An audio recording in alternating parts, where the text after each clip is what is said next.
အားလုံးပဲမင်္ဂလာပါရှင်။နိုင်ပိုက်ကနေကြိုဆိုပါရရှင်။ဒီနေ့တော့တောင်းဆိုထားတဲ့သူလေးတွေအတွက်နှဲတို့တဝဲရိုးရဖြစ်တဲ့မောက်စီဒိုးခွာလေးကြော်စားဖြစ်လို့တငယ်ချင်းတို့ကိုလာမျှဝေပေးပါရရှင်။ဒါဆိုရင်တော့နှဲဘယ်လိုလုပ်မလဲဆိုတာနဲ့ဗီဒီယိုဖိုင်ကိုဆော့ထည့်လိုက်ကြည့်ပေးကြပါအောင်ရှင်။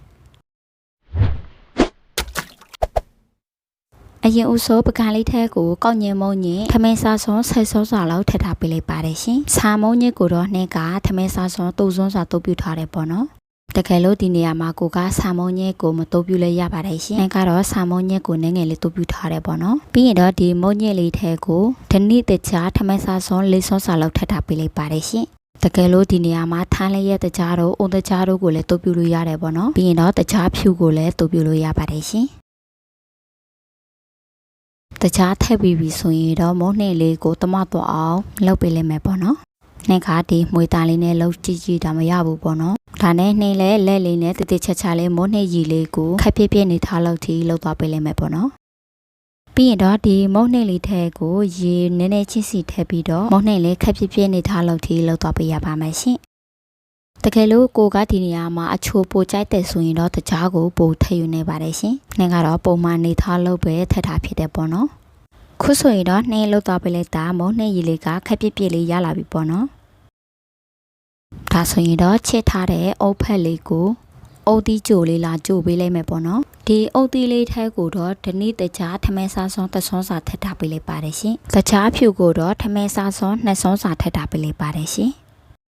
နှဲတို့ရွာဖက်မှာဒီဓနိတကြားထမ်းမှာကျတော့စားပါပြီးသားပေါ့နော်ဒါကြောင့်မို့နှင်းကစားကိုမထည့်လိုက်ဖြစ်ဘူးပေါ့နော်တကယ်လို့ဒီနေရာမှာတခြားကိုတိုးပြမယ်ဆိုရင်တော့စားနှဲငယ်လေးထည့်ထားပေးရပါမယ်အုပ်သီးလေးကြိုသွားပေးလိုက်တာအရောင်လေးပြောင်းလာပြီဆိုရင်တော့ကောက်ညင်မုံညင်းနဲ့ရေနဲ့ဖြော်ထားတဲ့ဟာလေးကိုနှဲငယ်လေးထည့်ပေးလိုက်မယ်ပေါ့နော်ခုလိုမျိုးလေးမုံနှဲရေလေးကိုထည့်လိုက်လို့ရှိရင်တော့အုပ်သီးစာလုံးတဲ့ချိန်ကျရင်ပို့ပြီးတော့လွယ်ကူစေတယ်ပေါ့နော်ဒါဆိုရင်တော့ခဏဆက်ထားတဲ့မုံနှဲရေလေးထဲကိုအနှမ်းမဲရော်လေးနဲ့ငယ်ထည့်ပေးလိုက်ပါမယ်ရှင်တကယ်လို့မထည့်လဲရတယ်ပေါ့နော်နှဲတို့ရွာဖက်မှာဆိုရင်တော့ခုလိုမျိုးနှမ်းလေးထည့်ပြီးတော့ကြော်စားလေးရှိကြတယ်ပေါ့နော်ဒါဆိုရင်တော့ကြော်အိုးလေးထဲကိုစီများများလေးထည့်ပေးလိုက်ပါမယ်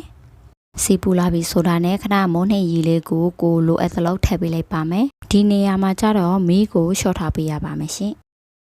ပြီးရင်တော့တစ်ဖက်ကနှဲငယ်လေးကျက်လာပြီဆိုရင်တော့နောက်တစ်ဖက်ကိုပြန်လှမ်းကြော်ပေးလိုက်ပါမယ်ပြီးရင်တော့ခဏကြိုထားတဲ့အုံသီးစာလေးကိုထည့်သိပ်ပေးလိုက်ပါမယ်ပြီးရင်တော့ဘိန်းနာလေးတွေကိုခုလိုမျိုးလေးခောက်ထည့်ထားပေးလိုက်တဲ့ပေါ့နော်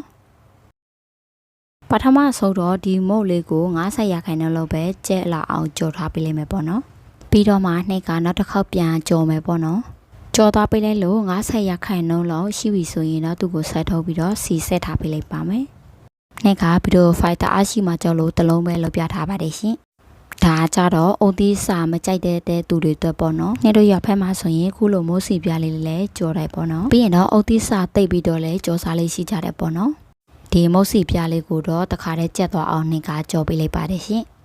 ပြီးရင်တော့ဆက်ထုတ်ပြီးတော့စီဆက်ထားပေးလိုက်ပါမယ်ဒါကြတော့နှင်းခဏကြော်ထားတဲ့မုတ်စီလုံးလေးပေါ့နော်ဒါဆိုရင်တော့ဒီမုတ်စီလုံးလေးကိုပြင်ခေါ်လေးကြော့လေးဖြစ်လာတဲ့အထိခဏလောက်ကြော်သွားပေးလိုက်ပါမယ်ဒီမုတ်လေးကိုကြတော့နှင်းတို့ရွာဖက်မှာဆိုရင်တော့မုတ်စီတိုးခွာလို့ခေါ်တယ်ပေါ့နော်ဒီမုတ်လေးကကြတော့လောရတာလည်းလွယ်ကူတယ်ပေါ့နော်ပြီးရင်ကိုကြဆေးလည်းတက်တာပါတယ်ရှင်ပြီးရင်တော့စားလို့လည်းအရင်ကောင်းတယ်ပေါ့နော်အနက်လေးကလည်းမှုေးနေရောပဲရှင်